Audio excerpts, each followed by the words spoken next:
test, and the turnaround time between these tests just keeps getting shorter and shorter. Today, we hope to surpass what we achieved in Flight Test 3 in March. Our primary goal is to get through the extreme heat of Starship reentry, which is no easy feat. As with all of our flight tests, our goal is to collect as much data as possible. Every flight gets us another step closer to a fully operational Starship. Starship is the most powerful vehicle ever developed and the first design of a rocket that is capable of making life multiplanetary. Starship will allow us to land humans on the moon again after more than half a century, fly the heaviest payloads ever flown, and ultimately fly humans further into space than ever before. Getting there will require us to fly frequently, which is why we're producing so fast. We already have hardware built and are preparing for our next several flights. But the most important thing about Starship is that it's designed to be fully and rapidly reusable, and of course, reliable. We've been designing from day one to realize a vision of having an entire city of people on Mars, something we know will take launching millions of pounds of cargo and equipment into space spread across thousands of launches. The faster we can learn now, the faster we can improve and evolve Starship to achieve this vision. And that brings us to today's flight test, the fourth of many that will get us one step closer to Mars. But before we dive into the details of today's test, let's do a quick rewind and talk about our last integrated flight test, Flight 3. On March 14th, Starship successfully lifted off at 8:25 a.m. Central Time from Starbase, Texas. It cleared the launch tower and went on to accomplish several major milestones and firsts. All 33 Raptor engines on the Super Heavy booster started up successfully and completed a full duration 2-minute and 41-second ascent burn. Then we saw our second ever hot stage separation, powering down all but 3 of Super Heavy's Raptor engines and then igniting the ship's 6 Raptors to create separation. Next, Super Heavy completed its flip maneuver and ignited the 13 center engines for the boost back burn to send it towards its splashdown point in the Gulf of Mexico. All 13 engines ran successfully until 6 engines began shutting down, triggering an early end to the boost back. After descent, we attempted the first ever Super Heavy landing burn, which uses the same 13 center engines that we used on boost back.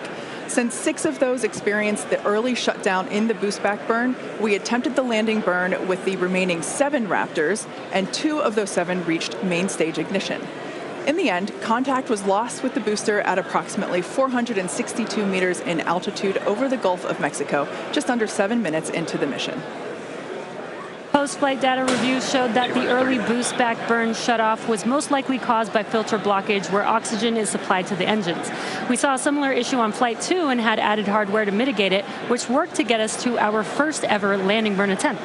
Now for today's flight, we upgraded those filters further and made some additional hardware and software changes to increase our chances of igniting all 13 engines for the landing burn.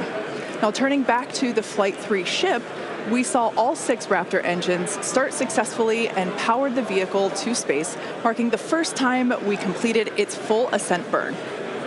While coasting, we completed some additional objectives, including the opening and closing of the payload door. We also transferred propellant between tanks inside the ship, which is a key test as we prepare for full ship-to-ship prop transfers in the future. Once we were into our coast, though, the ship gradually lost the ability to control its attitude or orientation, which is done with smaller thrusters around the spacecraft. As a result, the vehicle experienced some unplanned rolling. It still flew on the planned trajectory, but losing attitude control triggered the flight computer to skip a planned relight of a single Raptor engine while on orbit. And then the moment that we all had been looking forward to for so long, as you can see here, the ship's re-entry from space. This was the first time that we were able to get real live flight data on things like heating and vehicle control during hypersonic re-entry, of which we will talk more about later. Not having attitude control meant both protected and unprotected areas saw heating much higher than anticipated. But we were able to get live, high-definition views and real-time data during entry thanks to Starlink terminals on the ship, which itself was a widely successful test. This gave us confidence that we'll continue to get unparalleled insight into the ship's re-entry in order to rapidly improve. And as they say, all good things must come to an end. And for Flight 3, this occurred when contact with the ship was lost at approximately 65 kilometers in altitude, roughly 50 minutes into the mission. After reviewing data from the flight, we found the most likely cause of the unplanned rolling seen during the ship coast phase and reentry phase was blockage of valves that help control the smaller attitude control thrusters. We upgraded these to make them more resilient and added some additional thrusters for redundancy. Overall, we learned a tremendous amount from that last flight, and capping it off with those re-entry views was truly an exciting end to the mission. Incredible. So back to today's test. Today's mission profile is similar to Flight 3, but we have new test objectives, the first of which is getting through the extreme heat of re-entry. About 27 minutes from now, Super Heavy will ignite its 33 Raptor engines and lift off from Starbase. A little more than 2.5 minutes into flight, the Super Heavy booster will separate from the ship in a hot stage separation, meaning that it'll light its engines while still attached to a partially lit booster. The booster will perform a flip maneuver, followed by a boost back burn. About 2 seconds after that burn ends, we'll jettison the booster's hot stage. As it heads back to Earth, the booster will attempt a landing burn before splashing down into the Gulf. Meanwhile, the ship's engines will remain lit for just under 6 minutes during its ascent before shutting down for the coast phase. The ship will coast for about 40 minutes or so, reaching a peak altitude of 214 kilometers. And after its coast phase, the ship will attempt a controlled re-entry, including a flip maneuver and a landing burn, before splashing down in the Indian Ocean. Now, we say attempting because, again, this is a test, and nothing is guaranteed. As we mentioned earlier, the booster and the ship have to contend with some extreme conditions on re-entry. For this flight test, we do not plan to recover any hardware from the booster or the ship, with the exception of Falcon. This is no different than what happens to most rockets flying today that are expended or fall into the ocean after completing their mission. Eventually, we will land and recover Starship boosters and ships, as we do today with Falcon 9 and Falcon Heavy boosters. And in fact, we've landed 316 Falcon boosters to date. Even though recovery is not planned, the telemetry and data we receive all the way to the end is what we're looking for, which will help us continue to build a rapidly reusable Starship for the future. In other words, the payload for this mission is data. It's also worth mentioning that the hot stage jettison is an off-nominal procedure that we're using as a temporary way to reduce the weight of the vehicle for its water landing today. Yeah, exactly. Future designs give Super Heavy boosters a lighter weight integrated hot stage intended for full reusability, which will mitigate the need to jettison the hot stage. Okay, so now that we have a handle on today's flight test, let's check in with Dan. Dan, how's it going? Hey, Jesse, and welcome everybody back to Starbase for yet another Starship launch. I'm coming to you live from the Raptor's nest behind the Mega Bay. I'm here with our Pad Red team and some of our flight controllers this morning. Everything has been going really smooth. We did have the red team going a little bit earlier to fix a ground side issue, but that was taken care of. That's why we slid a little bit later into our window. But as of right now, we are on track for liftoff at 7:50 a.m. Central Time. That's 12:50 UTC. As you can see, we are actively loading propellant onto Starship and Super Heavy. Those frost lines are ticking up as we load liquid methane, that's our fuel, liquid oxygen, that's our oxidizer, onto both vehicles. They're cryogenic, so they're subcooled to several hundred degrees below zero.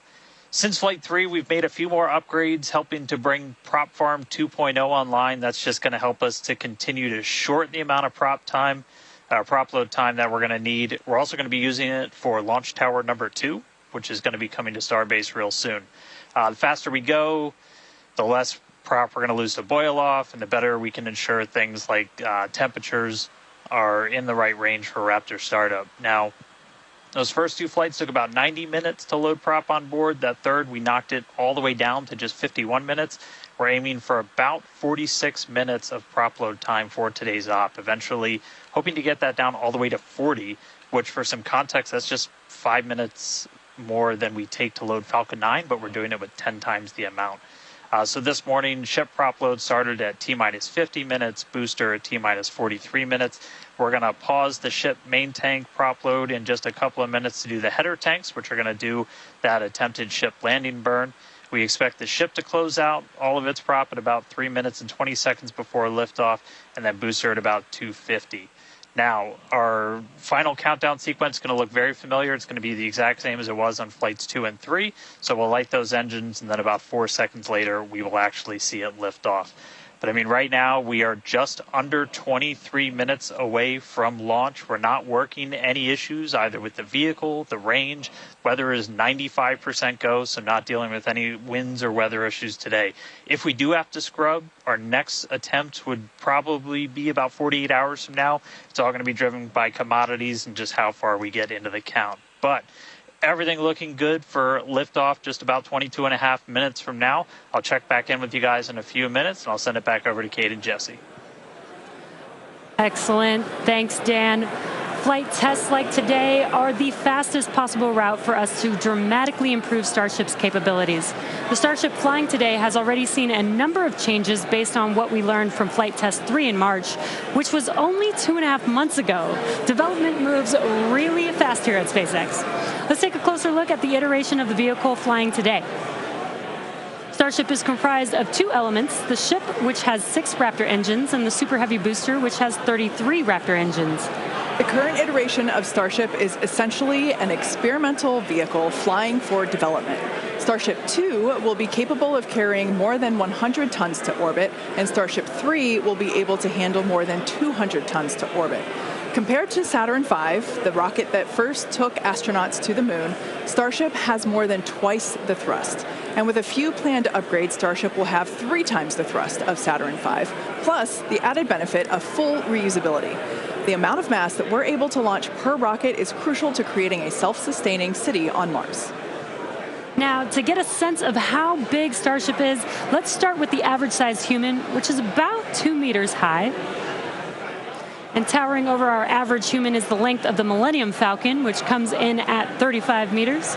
Our Falcon 9 rocket with the payload fairing attached is double the size of the Millennium Falcon at 70 meters, and nearly twice the size of that is the fully integrated Starship at 121 meters tall. The ship is about 50 meters tall, and the Super Heavy booster alone stands 71 meters. Eventually, the ship and booster will get even taller.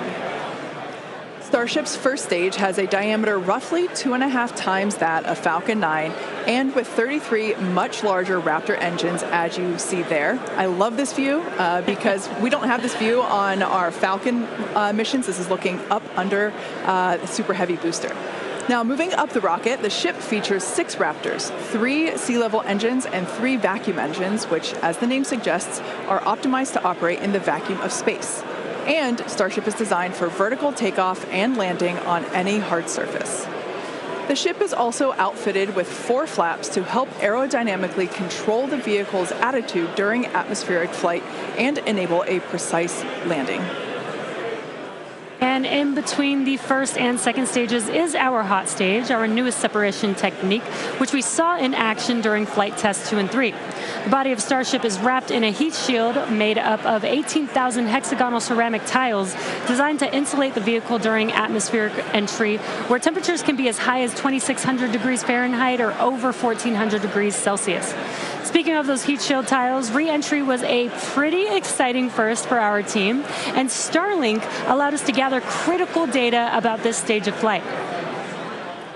Reusability significantly reduces the cost of space travel, and it's the key to making humans a multi-planet species. Starship is designed for rapid reusability, which means the booster and the ship need to re-enter Earth's atmosphere and land back precisely at the launch site. With each flight test, we gather more and more data to help hone Starship's re-entry capabilities. The more information we have from each flight, the quicker Starship development can proceed. One way to gather more information is to improve communication throughout the flight, including re-entry, where historically there has been a communications blackout. To do this, we equipped Starship with Starlink terminals to expand its communication capabilities. The Starlink terminals are those 4 black squares that you see there on top of the ship. Starlink is the world's largest constellation of highly advanced satellites operating in a low orbit around the Earth, providing high-speed internet on Earth and now in space. Starship is designed to have a large surface area to create considerable drag during re-entry. Traveling at about 27,000 kilometers per hour, or almost 17,000 miles per hour, Starship compresses the air in front of it, causing the temperature of the air to rise and ionize, turning it into plasma. This plasma layer interferes with communications by absorbing and reflecting radio waves, leading to the communications blackout we've seen historically with spacecraft during atmospheric reentry. With Starship, most of that plasma is built up around the front and sides of the vehicle, leaving an opening downstream where we're able to point our Starlink terminals. And with Starlink also operating at a higher frequency than traditional space-based communications, we're able to power through any residual plasma to provide real-time video and data at high speeds back to the ground. Super cool. We actually got to see this in action on Starship's last test, Flight 3, which had the first ever live HD video of a spaceship re-entering the atmosphere. SpaceX engineers were able to gather data on the performance of Starship as it re-entered the atmosphere and watched the heat shield in action. Now, the physics of re-entry are extremely hard to replicate perfectly on the ground, so access to this data is an invaluable tool for rapid iteration. In fact, one cool observation from that Flight 3 was seeing how shock waves form at different parts of the vehicle and how they interact to put pressure on the ship, especially the flaps. This is really valuable for Starship since no spacecraft has ever flown with 4 movable flaps like what we use for aerodynamic control. Starship's greatest strength will be rapid and reliable reusability, and Starlink has become a critical tool to make that a reality. Over the next few flights, we'll continue to improve the Starlink performance on Starship, eventually enabling more views and enabling more data to be transmitted in real time. And we'll keep experimenting during entry. You might have noticed a few tiles missing or looking different near the bottom of Starship. We intentionally placed one thin tile and removed 2 tiles completely. In their place, we now have sensors to see how hot things get without the tiles in those locations, while also testing some backup thermal protection options. Ideally, we expect Starship's reentry to improve on each flight, thanks in part to this wealth of new data. But if getting to space is hard, returning from space is even harder. That's right. No one has ever succeeded in creating a fully and rapidly reusable heat shield. So we could see some spectacular failures before we get this right. But with communications improving on each flight, we will continue to gather more and more data to inform our development. We're now about 15 and a half minutes until our next liftoff attempt. In the meantime, let's take a look at some of the technology we have in development as we prepare to head to the moon in future missions. Starship will be taking astronauts to the moon as part of NASA's Artemis program. Next year, we plan to demonstrate ship-to-ship propellant transfer, which will be important for our upcoming moon missions. Today, we're actively testing a lot of hardware that will make exploring the moon possible. One recent series of tests brought together the key pieces we'll see when landing back on the moon: Starship, spacesuits, and astronauts. Together with Axiom and NASA, our teams put 2 astronauts in pressurized Axiom spacesuits and practiced the first steps of going to the lunar surface. The team used test builds of a Starship airlock, as you see there, and elevator to gather data on how well future Artemis astronauts will be able to move around once fully suited. Tests like this are incredibly helpful for engineers designing these systems, as they have the opportunity to get feedback directly from experienced astronauts Peggy Whitson, who is on the right of this photo, and Doug Wheelock, who's on the left. You can see them in action during this elevator test. SpaceX will perform one uncrewed demonstration flight before NASA's Artemis 3 mission, which will be the first human surface expedition since 1972. After those first expeditions, we'll be ready to fly more people along with everything it takes to build a moon base. In many ways, Artemis feels like an extension of the human spaceflight work SpaceX and NASA have been partnering on for some time now. In fact, we just celebrated the anniversary of the Demo 2 mission. That's right. Just 4 years ago, on May 30th, 2020, SpaceX launched the first crewed test flight of our Crew Dragon spacecraft. Dragon carried NASA astronauts Douglas Hurley and Robert Behnken to the International Space Station in the first crewed orbital spaceflight launched from the United States since the final Space Shuttle mission in 2011, and the first ever operated by a commercial provider. You can see Bob and Doug there on your screen. That was certainly a memorable day for all of us here at SpaceX, one that we fondly think back on. And it's exciting to think about Starship being the next to take its first astronauts to the moon. In tandem with Starship development, all of our operational human spaceflight missions are helping us prepare for those future trips to the moon. Our upcoming private astronaut mission, Polaris Dawn, you can see the crew there on your screen. They will play a big role in testing procedures that will be relevant to our moon and eventually Mars missions. We're looking forward to the third Polaris Dawn mission, which will be the first crewed Starship flight.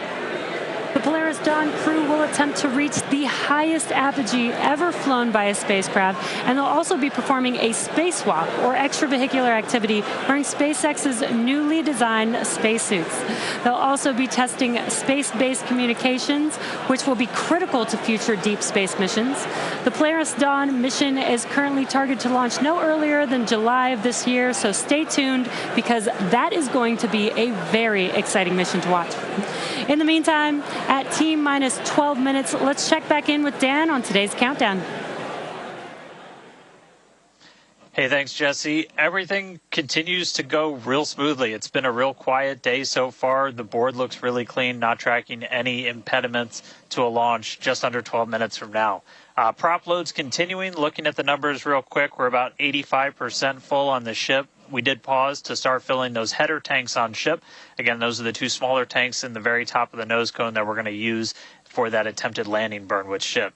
And with the booster, we're just at about 76% or so on our methane and LOX, so getting pretty full there. Those are going to continue down to about 3 minutes and 20 seconds before liftoff. That's when we'll close out all the prop on the ship. And then T-minus 2 minutes and 50 seconds on the booster. A lot of work also going on in the background. Our range safety teams working to make sure the area, not just around the pad, but in the sea space out in the Gulf, and also in the anticipated entry point in the Indian Ocean are clear. We're not tracking any blockers, any boats, anything like that in the zone right now, but their work literally continues right up until those last couple of minutes. So they're working pretty hard to make sure everything stays clear. But right now the range is green. I already talked about it in the beginning. It looks a little bit cloudy, but weather not a concern today. Really light winds. We only had about a 5% chance of violation when we started this morning, and that's held. So everything continuing to look really good for launch so far. The pad itself is getting ready. Reminder that we're going to light those engines about 4 minutes before it actually takes off. So you'll see them start, the 33 engines on Super Heavy start to light prior to that T0, and then about 2 seconds after we'll start to see first motion. But everything looking great, just coming up on 10 minutes until launch, getting excited down here, ready to feel the rumble. I'll send it back to you guys over in Hawthorne. Thanks, Dan. Teams are also getting excited here at SpaceX headquarters in Hawthorne, California. There is a pretty large crowd now gathering outside of Mission Control, located just behind Jesse and I. Now, oh, actually, you can see it there on your screen. There they are.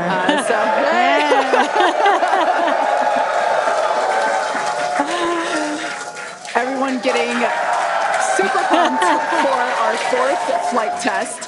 Now, as a reminder on that note, today is just a test, the fourth of many future flight tests of Starship before it becomes fully operational. So whatever the outcome and however far we get, we can promise excitement. This rapid iterative development approach has been the basis for all of SpaceX's major innovative advancements, including Falcon, Dragon, and Starlink. Today, we've successfully landed Falcon 9 boosters 316 times, changing humanity's understanding of what's possible when it comes to rocket reusability.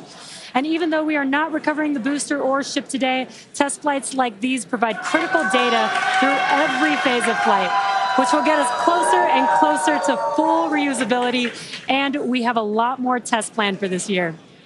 When we start recovering Starship boosters, we'll want them to return to the launch site for a quicker turnaround, which you can see in this animation on your screen.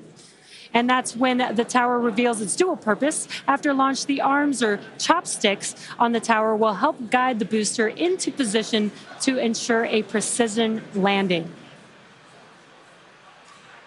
And our goal for the near future is to have 4 launch towers, 2 in Cape Canaveral in Florida, and they will look very similar to the ones that you see here in this animation.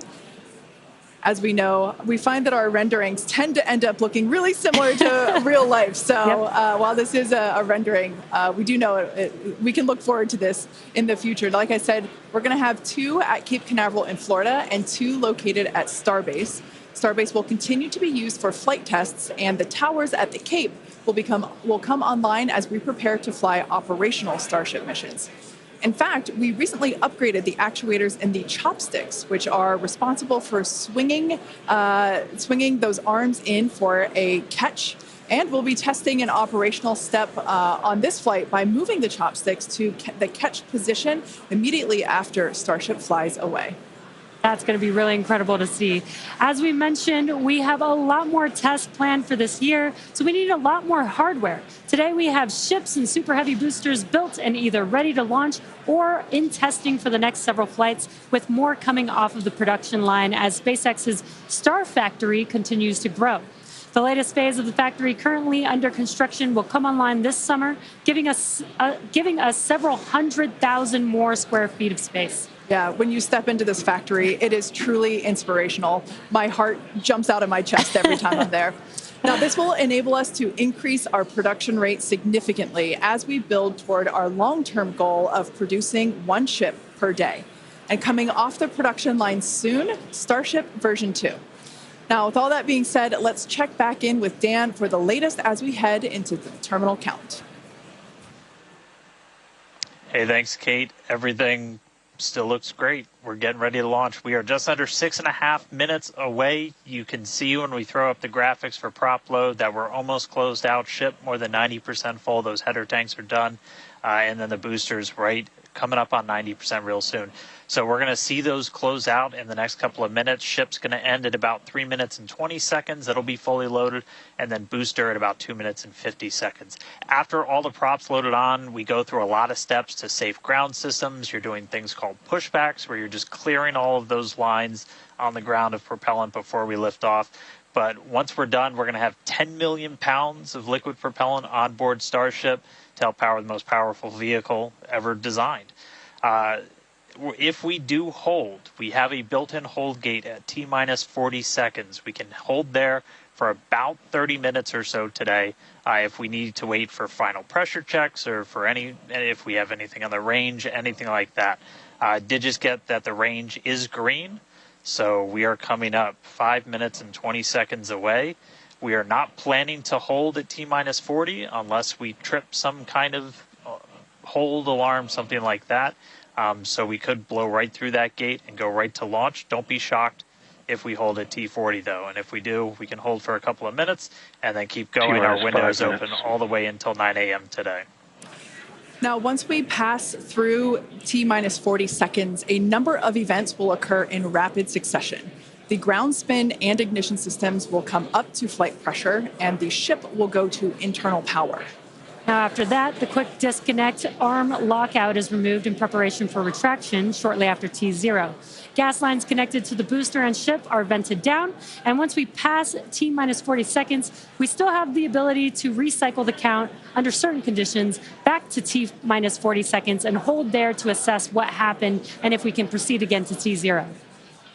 However, once the water for the deflector system begins flowing at T-minus 10 seconds, any issue after that would be an automatic scrub for the day, as teams would need to refill the deflector's water tanks, as well as the lock storage tanks at the tank farm before making another attempt. So, as Dan mentioned earlier, we are not planning to hold at the optional T-minus 40 second mark.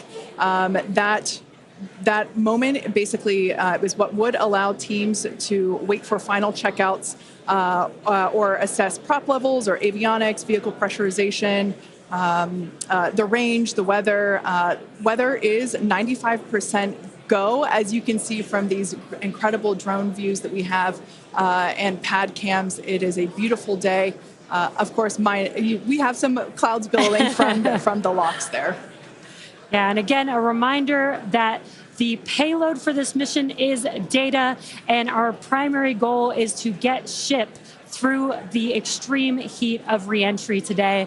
We're very excited to see that. We did get very close on Flight 3, so I'm excited to see how these iterations that we've made to the vehicle will help improve our chances of success today. Yeah, absolutely. Now, just as a reminder for the booster, now we are not attempting to recover any hardware today, both either on ship or booster. For the booster, we will be attempting to perform a landing burn to have a soft splashdown in the Gulf of Mexico. We made some improvements from our Flight 3 learnings, so hopefully that will work and we'll see a successful soft splashdown. For the ship, we're hoping to demonstrate controlled re-entry, including a flip maneuver and landing burn, and that will be followed by splashdown in the Indian Ocean. That is the same target as we had on Flight 3, so everything should look pretty similar in that regard.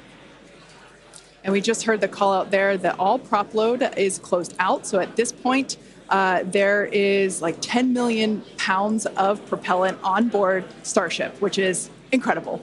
This is getting very exciting. We are just about 2 minutes away from T0.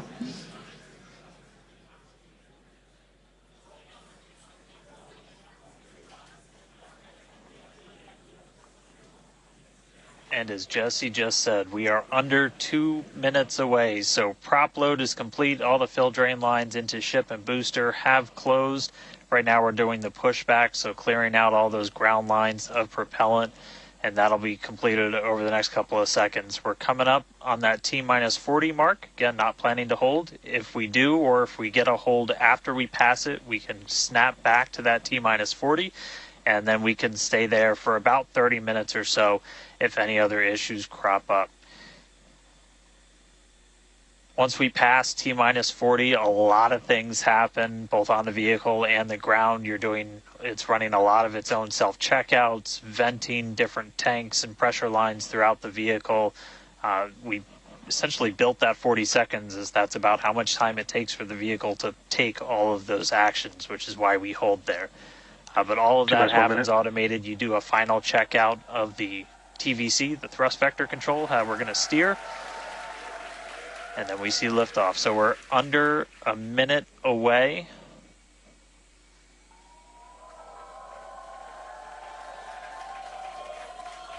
"45 seconds and counting. Good event game met. All right, now as we close in, we are past the 40-second mark. So let's listen in. Flight Director Ty Huntington's going to take us through one more time for a Starship liftoff.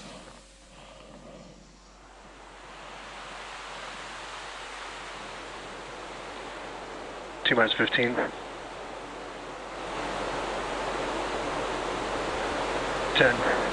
9, 8, 7, 6, 5, 4, 3.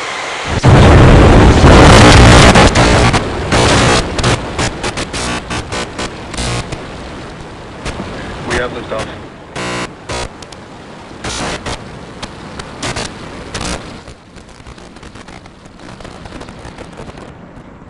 Vehicle is pitching downrange.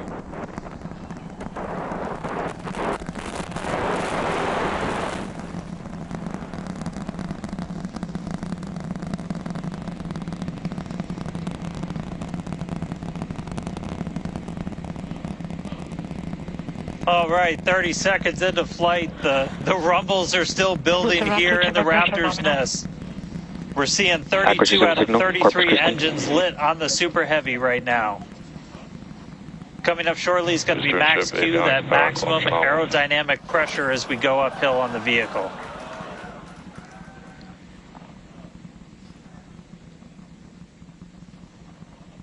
Max Q. All right, we just passed through max Q, so we're going to continue on up. We still have about a minute and 30 seconds until we get to stage separation. Starship now flying faster than the speed of sound.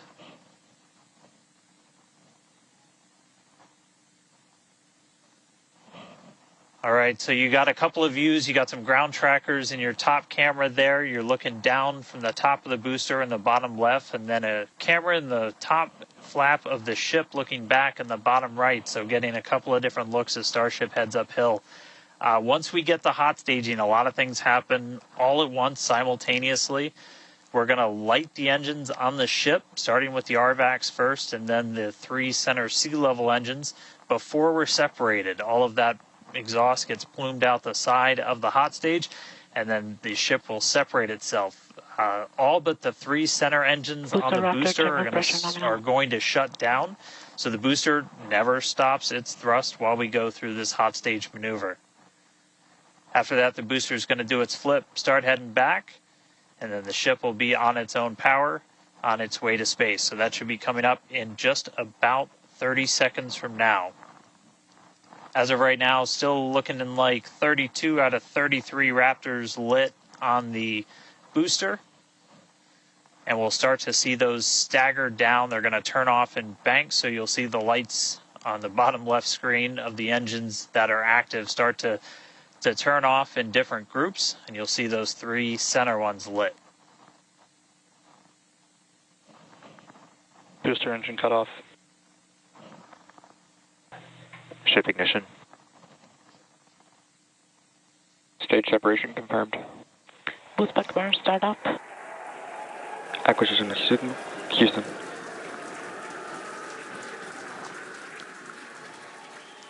Hot stage confirmed. Ship under its own power. Booster boosting back. Looks like all 13 are lit. Kate, we got a booster on the way back to the Gulf and a ship on the way to space. Acquisition signal. Status. Ship chamber pressures are nominal. Ship power and telemetry nominal. All right, the first stage currently performing the boost back burn. This is expected to last a little over 1 minute. This propels the booster back toward the coast, taking it to a landing in the waters of the Gulf of Mexico. As you can see on your screen in the bottom left-hand corner, we were only using the 13 center engines from here on. Boost back burn shut down.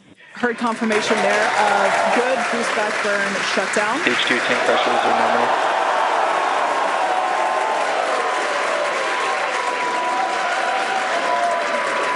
Lots of excitement. So right here, this is our view of the jettisoned hot stage. As we mentioned, this is a temporary fix to help reduce the weight of the booster, the Super Heavy booster. Future iterations will have a lighter weight integrated hot stage structure that won't need to be jettisoned. Now, after we jettison that hot stage, the booster will begin to attempt its water landing in the Gulf. In the meantime, the ship will coast for about 40 minutes or so up to an altitude of 214 kilometers. And after its coast phase, it will attempt a controlled reentry, including a flip maneuver and a landing burn, just before splashing down in the Indian Ocean. But as a reminder, we are not attempting... Trajectory nominal. Good news there. Trajectory is looking good for the ship, which is on the right-hand side of your screen.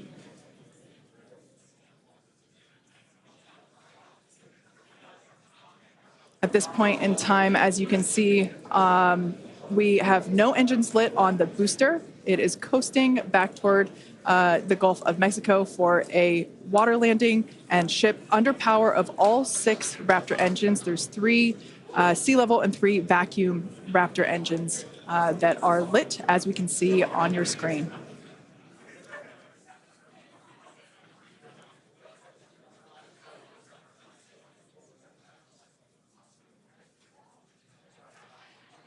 These views have been looking incredible.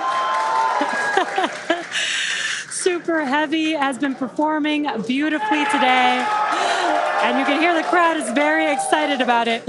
As a reminder for Booster, the primary goal today is to do a landing burn and a splashdown in the water. And we are just about 30 seconds away from that landing burn expecting to begin.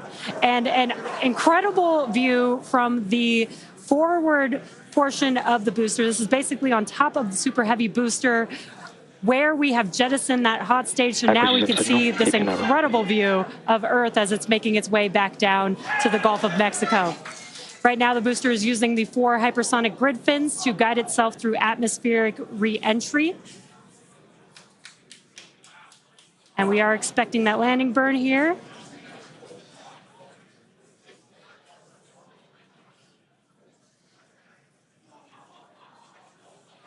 And we will be igniting 13 engines, and this is a great view. On your left-hand side is three views from the booster, and your right-hand side a view from the ship. And you can see those grid fins on your left-hand screen rotating and turning to guide the booster, and there's that landing burn.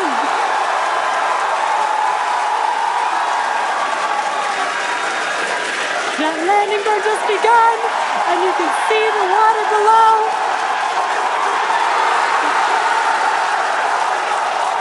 And we have splashdown.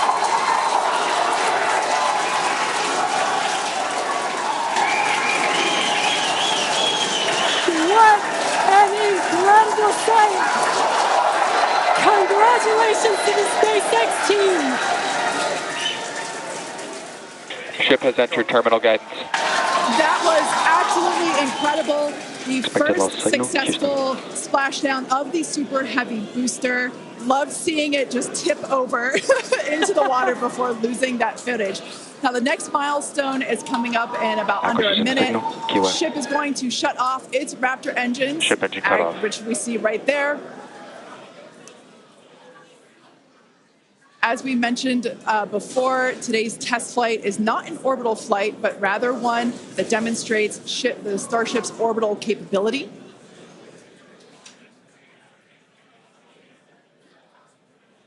So right now, we are under power with just the 3 center Raptor engines. Expecting those, and just there we can see that those have also successfully cut off.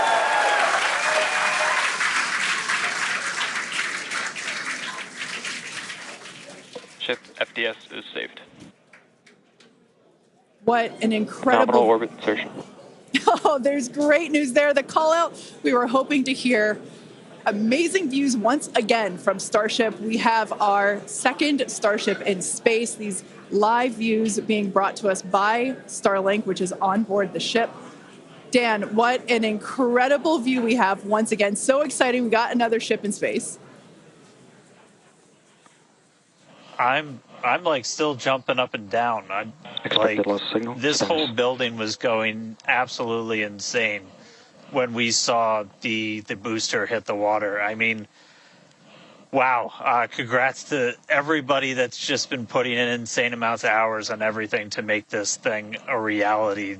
And I feel like every single time we do one of these, we're seeing something wildly new. We got to see the hot stage jettison and the booster in the water. But just to recap real quick over everything that's happened. So we lifted off at 7:50 a.m. only 9 minutes ago. How has it only been 9 minutes? 7:50 a.m. Central at 12:50 UTC. We saw 32 of the 33 Raptor engines on Super Heavy make the ascent. We had successful cutoff, successful hot staging. All 6 engines on the ship powered it all the way into a nominal orbital trajectory. And we've already been getting some live views from the ship on board. After that, the booster was able to do its boost back burn. Oh, this looks like we're actually getting some views from the ground still, potentially from Florida, of the ship as it's up there.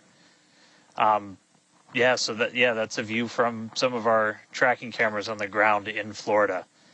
But the ship, we just heard successful orbital insertion, so it's right where it needs to be and is now going to continue on its way to coast until it comes to reentry. But I mean, the booster, successful boost back burn, jettison the hot stage, and then a landing burn. It looked like we saw 12 of the 13 engines light up, and then that first ever soft splashdown in the water. So a whole lot still to come. Ship now on its way to its primary objective of entry. That's going to be coming up in just under 40 minutes from now. So a lot still to come, but wow, what a 9 minutes to start this mission off. So can't wait to see what entry is going to show us, but that launch was incredible. Back over to you, Jesse and Kate.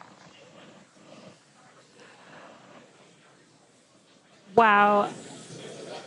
I am still trying to catch my breath here. That has been that was some incredible views that we have never seen before. It has been nonstop since liftoff, and with the booster having completed its job for the day, we're going to take a short break for about the next 28 minutes, and we'll return while we're going to take a break while the ship is continuing to coast before re-entry. Exactly. As with Flight 3, Starlink may enable us to talk with the ship through re-entry with no communication blackout. We are still testing Starlink during this phase of flight, so of course nothing is certain.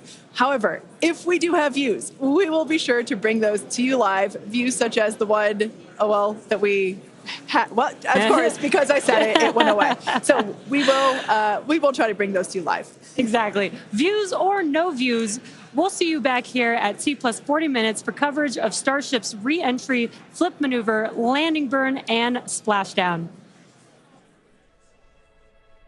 Expected loss of signal, Key West.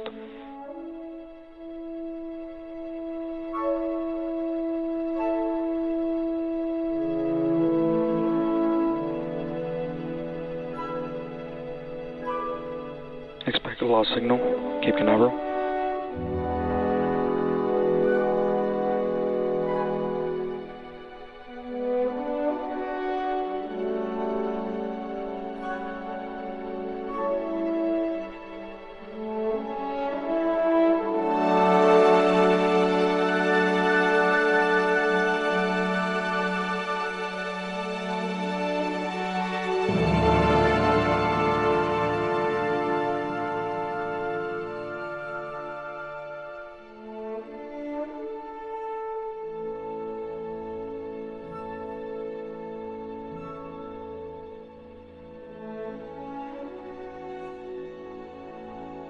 Acquisition signal, Puerto Rico.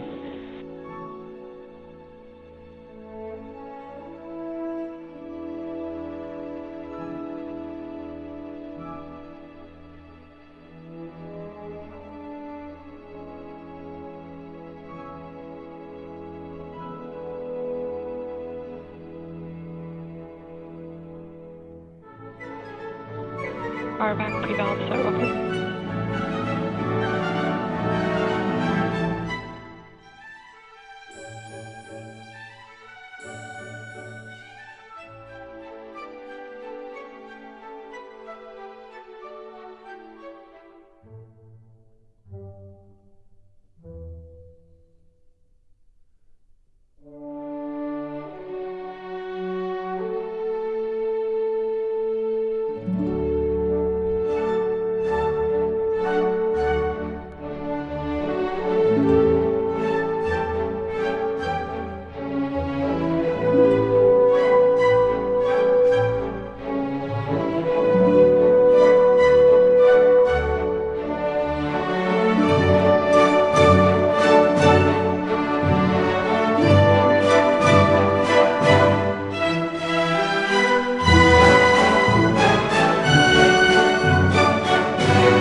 Expected loss signal, Puerto Rico.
Starship is flying to entry attitude.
Welcome back to Starship's fourth flight test.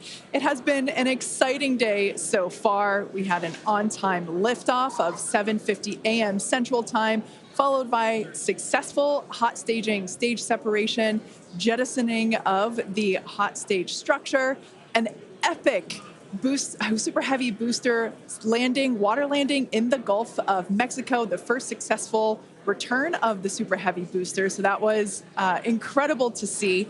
And right now, the ship is in space. As you can see here by this view, we're looking at one of the flaps of Starship, one of four. You can actually see a close-up side detail of some of those hexagonal heat shield tiles.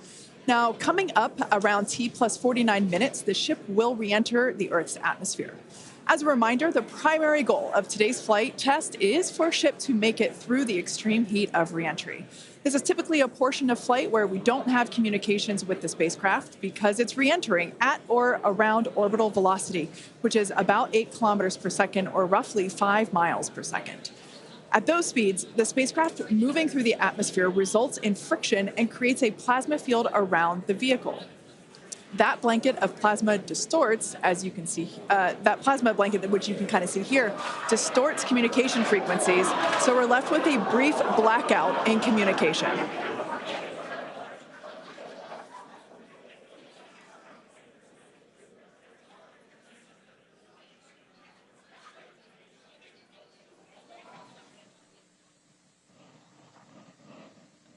Yeah, that's right, Kate. And Starlink's what's really allowing us to capture as much data as possible, especially through this reentry. Updated animation landing burn. I hope we get to see it for real today. But these live views that we're getting now and we're going to continue to get are through Starlink. That's going to allow us to get as much data as possible, which we've said it before. We're going to say it 9,000 times. The data is the payload on these flights. So as much as we can learn that's just going to pay dividends on all of our future flights and help us get Starship to an operational phase. Re-entry, obviously a really critical phase of the flight, and it's the one that we're now most focused on cracking to get us closer to that full reusability. Starlink is going to be able to send us data back all the way through re-entry. We've done some additional testing, and we're expecting to be able to get data from Starlink thanks to its high frequency and kind of the orientation and everything of Starship all the way through re-entry. And then got a new view here. We have 2 external views. We had this one on Flight 3. We've got 2 for this one. And we're going to continue adding views as we continue to evolve Starship. Again, this is an experimental vehicle. Believe me, I want as many camera views as you all do. So huge shout out to the AVI and the software teams and everybody that's been working with us. We're getting more cameras on Starship, not just because it looks cool, but this provides an incredible insight into re-entry, which is, historically a really tough window to look through. Approaching entry interface. The physics of re-entry are insanely intense. One of my favorite NASA astronauts, Victor Glover, recently described it as with the forces and the flows and the temperatures, it's like pointing at a raging river in one spot and saying, tell me exactly what's happening right there. And that's what a ship is experiencing as it goes through, as it's moving through the atmosphere at, more than 5 miles a second and heating up to thousands of degrees. So just having visual representation, just being able to see what's happening is incredibly valuable. So these views are going to be through Starlink. We've got this one. This is in one of the forward flaps looking back. So if you see it rotating around, that's because, again, it's embedded in one of those forward flaps. So as we get through and we start to build up density in the atmosphere, this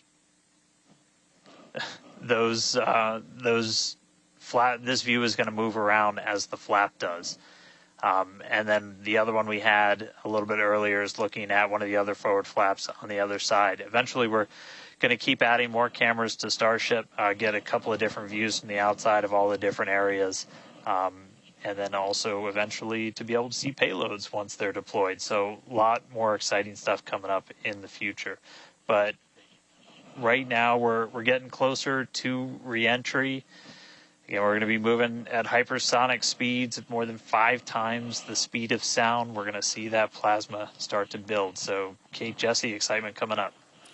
Yeah, as you can see with that view on your screen, again, high def brought to us by Starlink. We can see the plasma beginning to build as the ship is getting closer to the Earth's atmosphere.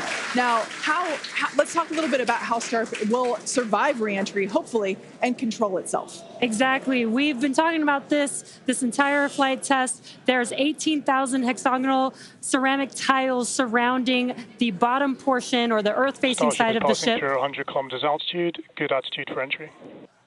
Great call-outs there. Now, during atmospheric re-entry, the vehicle is going to see temperatures as high as 2,600 degrees Fahrenheit or over 1,400 degrees Celsius. So those tiles are there to help protect the vehicle from this extreme heat. Yeah, and the flaps will help control it. Now, one noticeable difference I see immediately, those flaps are not moving as much as they were on Flight 3. So that is a great sign, right? We had unplanned loss of roll control on Flight 3, so we added some additional thrusters, and we can see that they're working well, and we have a much more stable view. So those flaps, there's 4 of them, 2 at the top and 2 at the bottom. They're made out of stainless steel. And yeah, they help steer the ship, which, as we can see, the plasma continuing to build. Now, if the ship survives re-entry, it will have to perform a flip maneuver as well as a landing burn. We saw this demonstrated in a couple of high-altitude flight tests back in 2020, 2021. Similarly, temperatures increasing on the nose within expected ranges. Great news there. It sounds like the temperatures that we are getting during this point, which again, we usually don't get during spaceflight because of this plasma. We're getting this live. This is a great news. So similarly to, for example, the serial number 10 test that we saw a couple years ago, we're hoping to duplicate that again today. Hopefully we will see it live. And basically the 3 center engines of the ship will reignite and gimbal or point to help flip the ship until those engines are pointing down so that it can land vertically using Raptor's thrust. And as you can see, even from the beginning of the program, we've designed Starship to land on Mars where there are no runways or other humans to help out. We also want rapid reusability, so we're doing... The vehicle is passing through 85 kilometers altitude. The flaps have control of the vehicle. Great news. Flaps have control of the vehicle. That's exactly what we want to hear for this flight test. Yeah. Again, we are going to be doing a propulsive landing instead of a more traditional means like parachutes. And we are expecting re-entry to begin here in just about a minute. Re-entry, an awesome view that we have here. Starship remains on a good entry trajectory. This is the same view that we had when we first returned from the coast phase. Again, this is looking at the side of one of the flaps. It's incredible that literally at the bottom of this picture, we're basically looking through plasma, which is just absolutely mind-blowing. Wild, very wild. Now we are expecting entry to begin here in about 30 seconds or so. Entry to splashdown is expected to last about 6 minutes long. And that flip maneuver should occur around about 10 minutes before splashdown. And such incredible views that we're getting. Approaching peak heating region. Great call outs there. Yeah, these views are absolutely astounding. Nose temperatures continue to rise within expected region. And in your bottom right-hand corner, you can also follow along with the altitude of ship as it's returning back to Earth. So once again, this view is basically looking down into the plasma blanket that is building up around the exterior of Starship. It is traveling, as you can see on your screen. You can look in the bottom right-hand corner and see how fast it's going, how high it is, as well as the general orientation. Again, we're seeing a lot more stability, a lot more control here on this flight, which is great. It shows that the iterations, the learning... Starship is now in expected peak heating region.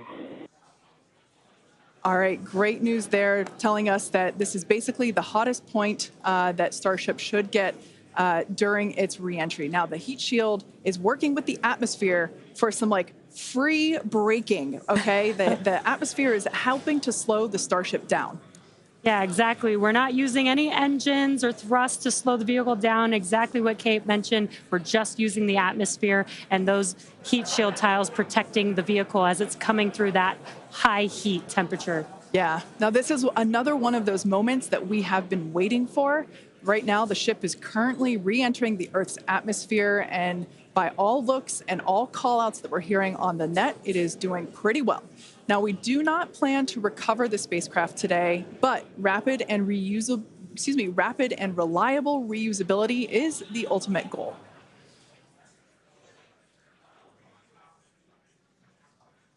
And just pausing to just take in this incredible new and different view that we're seeing. We did get a similar view in Flight 3, but again, the vehicle did lose a little bit of its control, attitude control, and this is a very stable view. This is great. This is exactly what we want, and we are hearing that we're getting expected call-outs. Mm-hmm. Absolutely. Starship is seeing half a G of acceleration, remains on a good entry trajectory. You know, it's incredible to look at this photo and wonder, wait, is it real? Is it frozen? You know, we can see so I was just going to say Those temperatures have stopped increasing. Oh, that is great news. The temperature is no longer building. But I was saying, we have a little bit of indication there. We can see that streaking that occurs and tells us that this is indeed a true view. So once again, we are looking basically through the plasma that is building up around the exterior of the ship. And I still cannot get over that we are getting a live view of re-entry right now, live on your screen. Again, we've said this over and over, but all thanks to Starlink.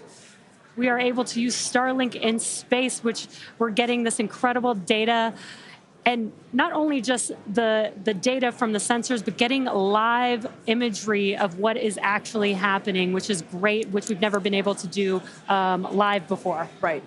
Now, just a quick future outlook here. So in about, let's see, at T plus about 1 hour and 2 minutes, we should hear a call out for entry transonic. That means that the ship is going near the speed of sound. And then about a minute after that, we'll hear another call out saying entry subsonic, meaning that the ship is going below the speed of sound. So these are all continued indications that the atmosphere, right, as the ship comes back down, it is getting through the more dense part of the atmosphere, and that atmosphere is helping to push against the vehicle, and those heat shields are protecting the vehicle during this high heat period.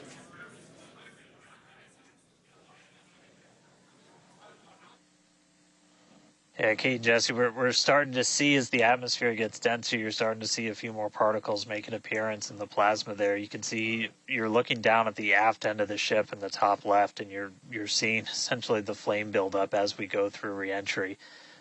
You've been hearing the call-outs. They're tracking things like temperatures in the nose cone, and those were right where we modeled them to be, which is really cool to see and to see in real time.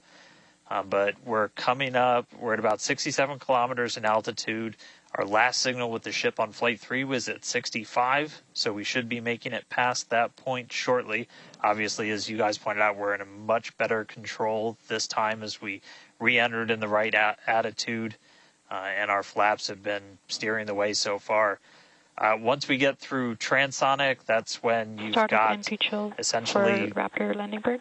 Different areas around the vehicle where the air is either moving faster or slower than the speed of sound. We'll eventually get to subsonic, which we have some experience with. We did in our suborbital campaign. Start of Raptor chill. And Starship will eventually get down to its terminal velocity as it's floating down to the water. That's just about 200 miles an hour or so.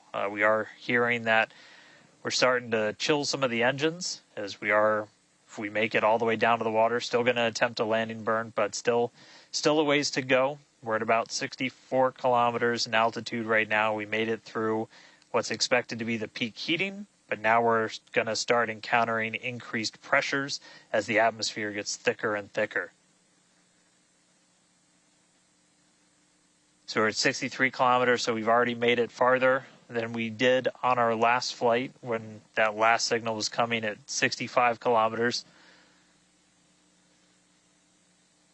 So again, what we're really looking at here is the performance of the heat shield, of the flaps, of the seals in the flaps. There's just a whole bunch of different areas that we're keeping a really close eye on as we re-enter.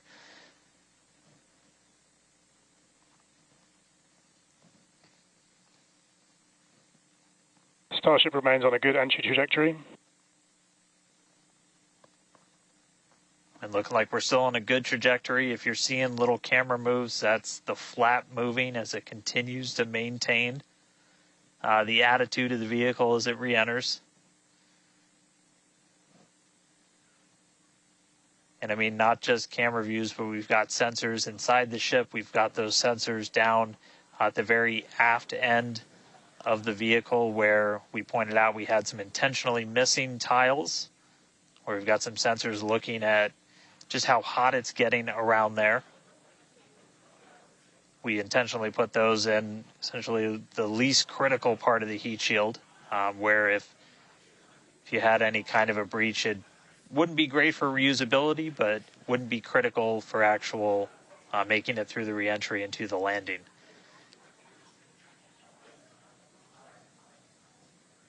"58 kilometers, we're continuing to descend. Again, right now we are over the Indian Ocean. We're actually getting closer and closer to that expected splashdown point, which is just to the off the northwest corner of Australia.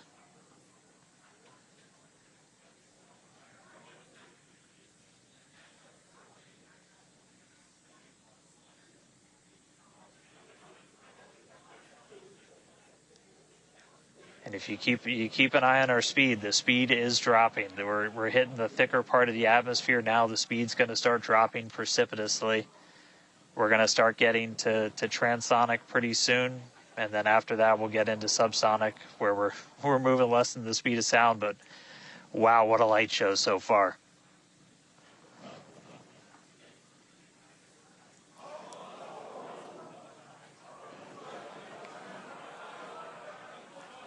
External temperatures are starting to come down. Again,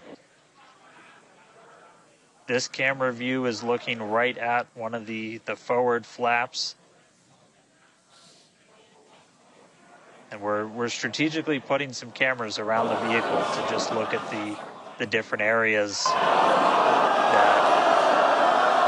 looks like we got the flap starting to come apart a little.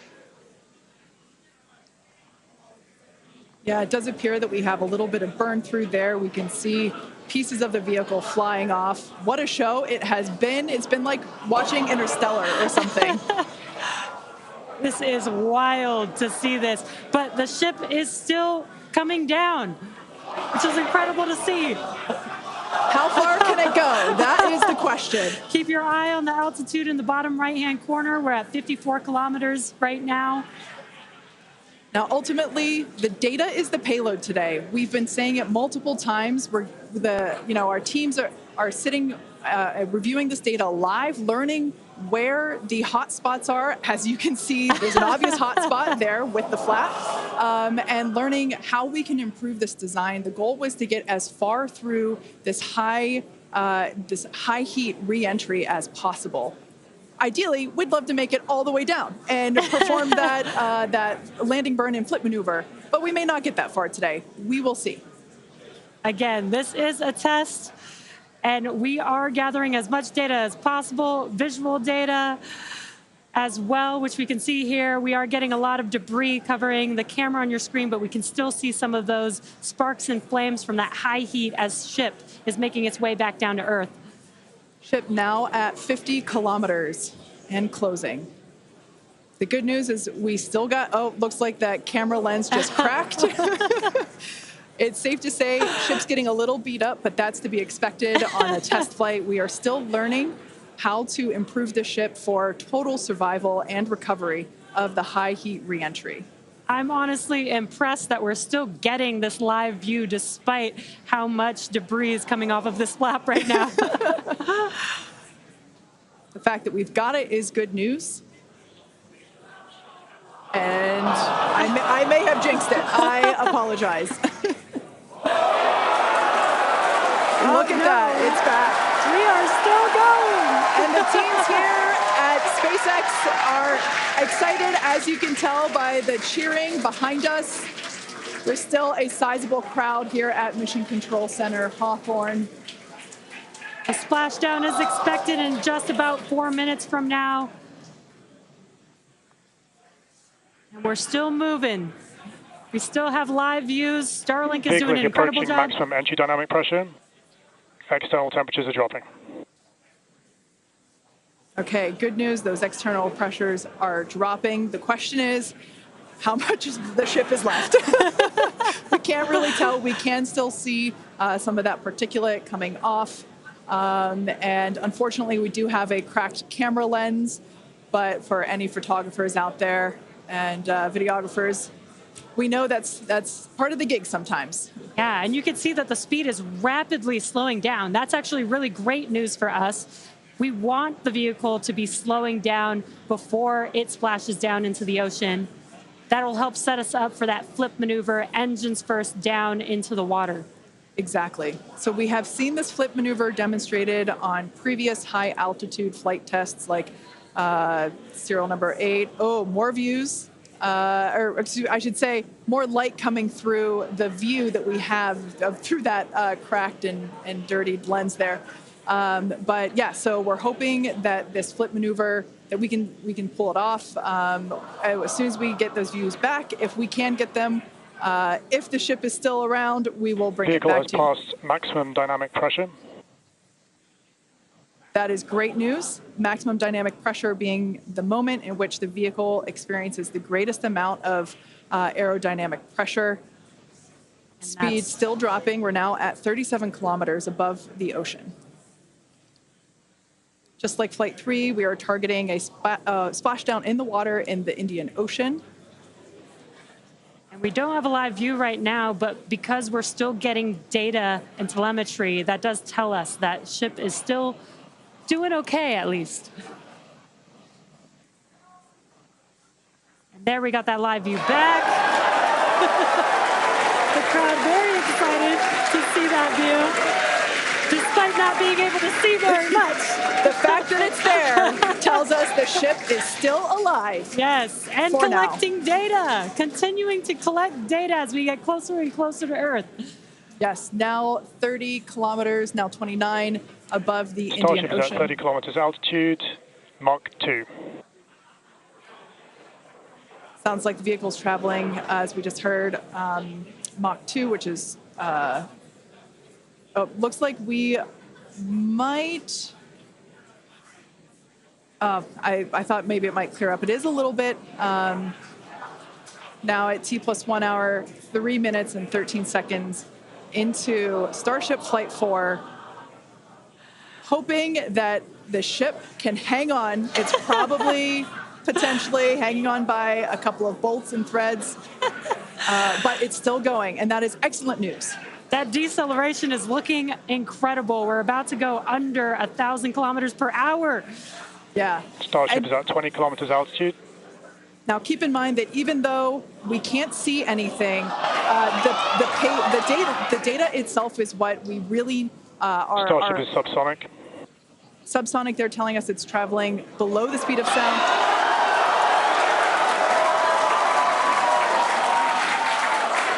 That movement means the flaps are actuating. I think we can see something. This is a nail biter. But we are, unfortunately, we can't see through the lens, but we're still getting the feed. Starship is now 11 kilometers over the ocean. All this data is incredibly important. Even if, it breaks up right now. Okay, we can see that flap actuating through the glass. Starship is passing through 10 kilometers altitude. Okay, the next milestone will be initiation of the flip maneuver and landing burn. Keep an eye on the bottom right corner of your screen for those 3 center engines to relight. They will gimbal or angle so that the ship flips itself back up vertical and hopefully lands in a vertical position. And the crowd is very excited to get this view of that flap still maneuvering. Starship is passing through 5 kilometers altitude.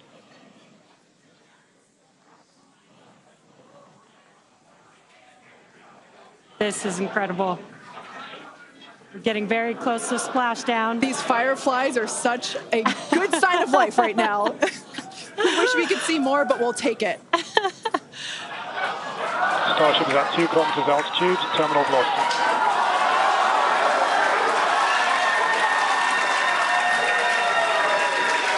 Landing burn startup for Starship. All right, good news there.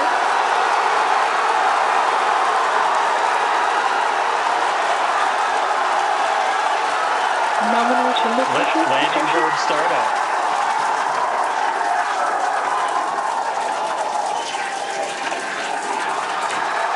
Starship is in landing burn. Landing burn shutdown. The landing burn shutdown was commanded.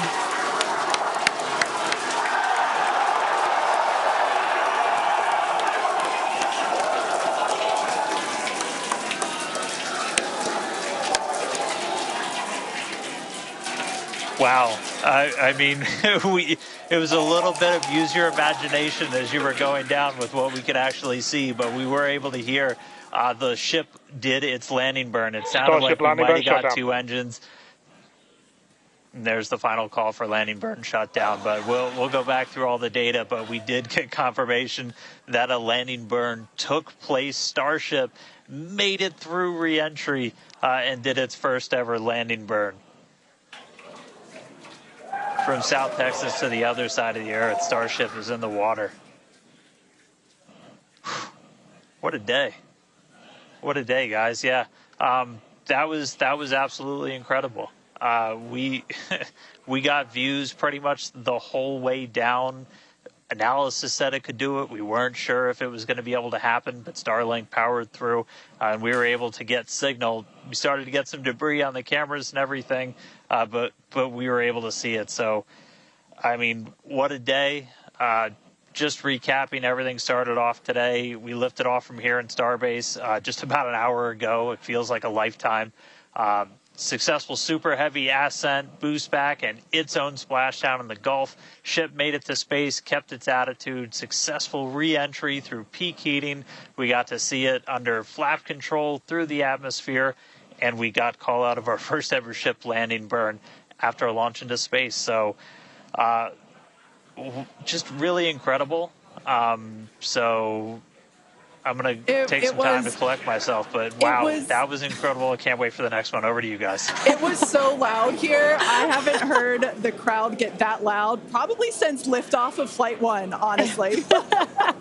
That was incredible. Congratulations to our teammates, to everyone who supported the Starship program. Thanks to all of our future customers for your support. And we'd also like to thank the people of Cameron County, Texas, as well as the Coast Guard, the Federal Aviation Administration, and the government of Mexico.